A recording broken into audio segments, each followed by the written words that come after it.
Selanjutnya yaitu perilaku konsumen dari e-commerce.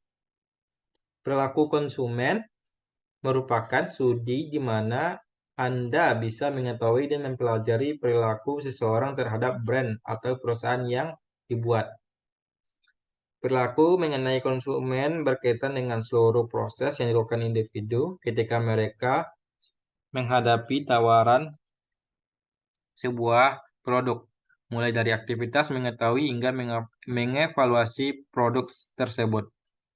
Dengan memahami berbagai perilaku dari konsumen memiliki manfaat bagi pelaku bisnis, antara lain perusahaan bisa mengikuti tren pasar, perusahaan dapat memahami bagaimana karakteristik konsumen dan apa saja kebutuhan konsumen, memudahkan marketing untuk merancang strategi pemasarannya, sehingga strategi yang diterapkan pun akan tepat sasaran. Dan yang terakhir dari manfaat mempelajari perilaku konsumen adalah dapat mengungguli pesaing-pesaingnya. Nah, untuk perilaku konsumen, di setiap e-commerce ini berbeda-beda. Misalnya, e-commerce sosialita yang kebanyakan konsumennya wanita. Wanita-wanita yang mencari produk kecantikan. Dan juga untuk Tokopedia yang memberikan diskon kepada barang-barang elektronik sehingga menarik minat orang yang sedang mencari barang elektronik. Untuk setiap e-commerce pasti melakukan analisis perilaku konsumen ini supaya bisa mengetahui kekurangan dan kelebihan dari e-commerce pesaingnya, sehingga dia dapat menerapkan strategi yang lebih unggul dari para pesaing-pesaingnya.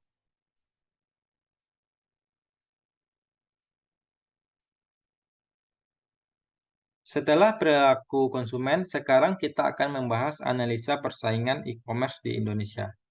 Di Indonesia, terdapat banyak sekali e-commerce. Yang di sini cuma dari salah 10 e-commerce yang ada di Indonesia.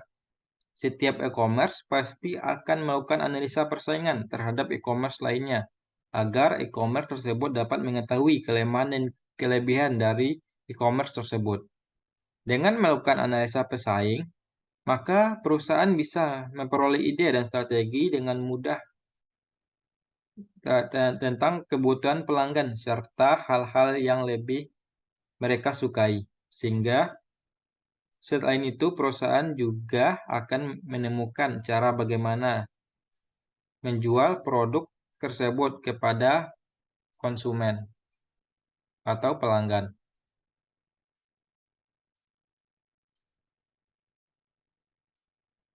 Di sini dapat kita lihat tingkat pengguna dari beberapa e-commerce yang ada di Indonesia. Menurut rumahpedia.com yang mendapatkan data dari data iPress, rata-rata pengunjung bulanan laman Tokopedia mencapai 157,2 juta pada kuartal pertama 2022.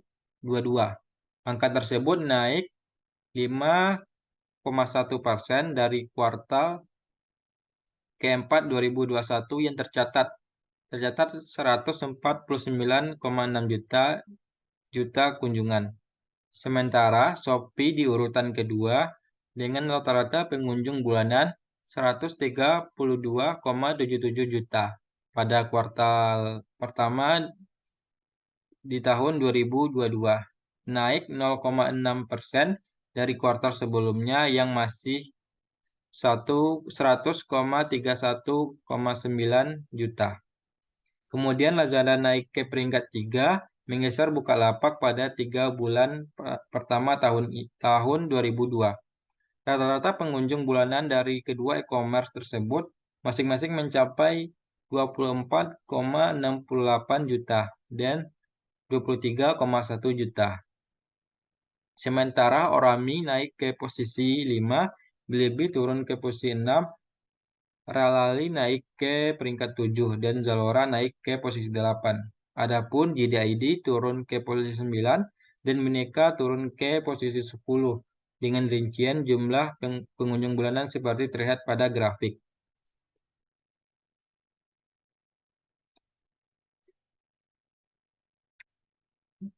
Nah, sebelum sebelum melanjutkan, kita harus mengetahui dulu apa sih itu vintage. Dikutip dari Bank Indonesia, vintage adalah singkatan dari finansial teknologi, yang yaitu hasil percampuran antara jasa keuangan dan teknologi. Vintage atau finansial teknologi adalah istilah yang mengacu pada penggunaan teknologi untuk memberikan layanan keuangan yang inovatif. Dalam konteks e-commerce, vintage berperan penting dalam memfasilitasi transaksi keuangan secara online dan meningkatkan pengalaman pembayaran bagi pelanggan. Nah, terdapat beberapa vintage. Yang pertama yaitu perbankan. Vintage perbankan adalah bank konvensional yang memulai menggarap dunia digital. Ada mobile dan internet banking yang bisa kamu manfaatkan dengan mudah dengan melibatkan internet. Saat ini banyak bank yang telah melakukan sistem digitalisasi ini. Saat ini bank-bank di Indonesia juga memiliki mobile banking yang memudahkan transaksi penggunanya. Contohnya BCA Mobile dari Bank BCA serta Brimo milik Bank BRI. Yang kedua, pembayaran. Mirip dengan vintage perbankan, namun vintage pembayaran adalah layanan keuangan yang hanya untuk menerima dan mengirimkan uang secara digital. Untuk menggunakan layanan ini, kamu tidak perlu memiliki rekening bank. Contoh vintage ini yaitu adalah PayPal, Dana, GoPay, dan lain-lainnya. Yang ketiga yaitu pinjam keuangan P2P. Melalui vintage ini, kamu juga bisa mendapatkan berbagai pinjaman keuangan, terutama vintage P2P lending.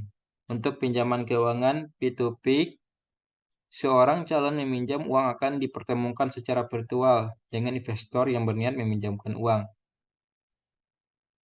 Yang keempat, crowdfunding, urung dana, adalah salah satu layanan vintage yang mulai sering kita dengar. Biasanya ada dua jenis tujuan crowdfunding. Untuk amal, uang akan disumbangkan atau untuk donasi kepada pengusaha. Uang digunakan untuk membuat konten, berkarya, dan lain-lainnya. Salah satu contoh dari vintage crowdfunding adalah kitabisa.com. Yang kelima yaitu asuransi. Vintage asuransi adalah alternatif asuransi konvensional yang biasanya memakan waktu yang lama untuk membelinya. Melalui vintage ini, kamu bisa mendaftar asuransi hanya dalam hitungan menit. Jenis asuransi yang ditawarkan pun bermacam-macam, mulai dari kendaraan hingga kesehatan. Contoh vintage asuransi di Indonesia yaitu asuransi QID dan pasar polis. Yang keenam itu yaitu tabungan dan investasi. Ada juga perusahaan vintage yang bergerak di bidang tabungan dan investasi. Jenis investasi online yang bisa kamu lakukan di startup ini adalah P2P lending, reksadana, emas, hingga Bitcoin. Contoh vintage dalam investasi yang sedang naik yaitu Bibit. Layanan yang ketujuh, layanan AI finansial.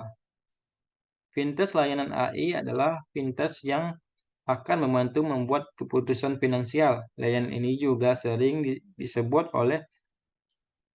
dengan robot visor atau penasihat robot. Vintage Institute, salah satu pengguna AI dalam layanan finansial telah diterapkan oleh BCA.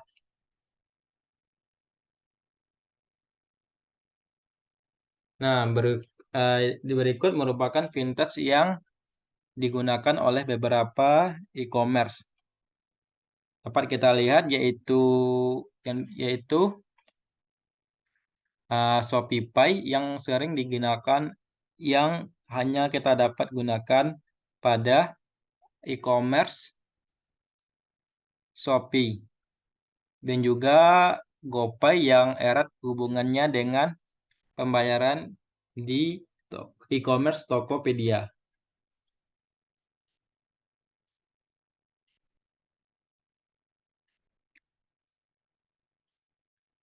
Dalam menarik perhatian konsumen, e-commerce ini memerlukan beberapa strategi.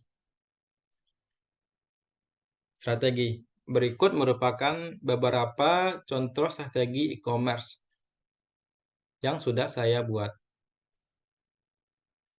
Yang pertama yaitu Shopee yang menerapkan strategi yaitu Shopee gajian sale dan juga gratis ongkir belanja tanpa peduli ongkir, dan juga big sale promo puncak pada tanggal 11/11, 11/11, 12/12, dan juga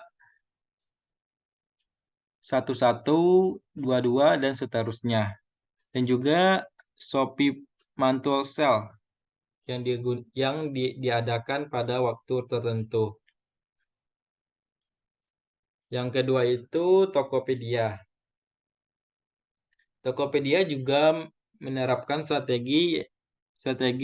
beberapa strategi untuk menarik konsumennya, mulai dari cashback, ke diskon, juga kejutan belanja untung, dan juga waktu Indonesia belanja. Yang ketiga yaitu adalah Lazada.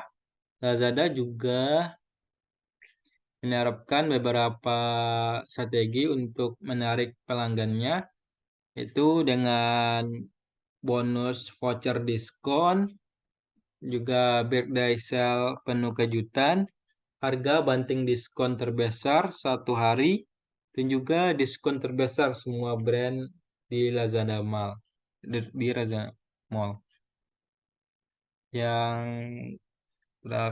Yang keempat ada Bukalapak. Bukalapak ini memberikan jualan tanpa modal bagi bayar tempo, diskon sampai 60.000. Dan juga pada mitra Bukalapak juga terdapat beberapa grand prize bagi pemenang undian, dan juga terdapat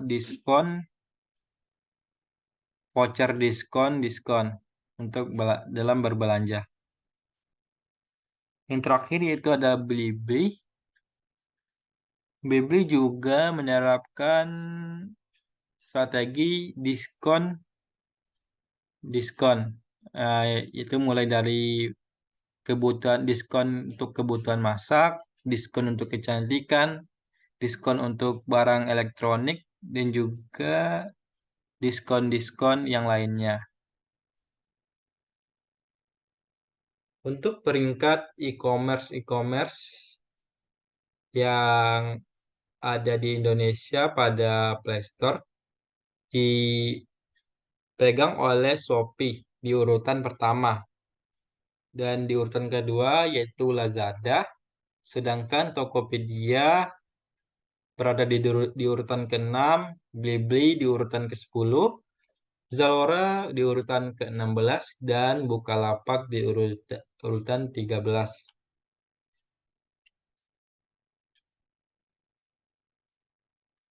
Nah,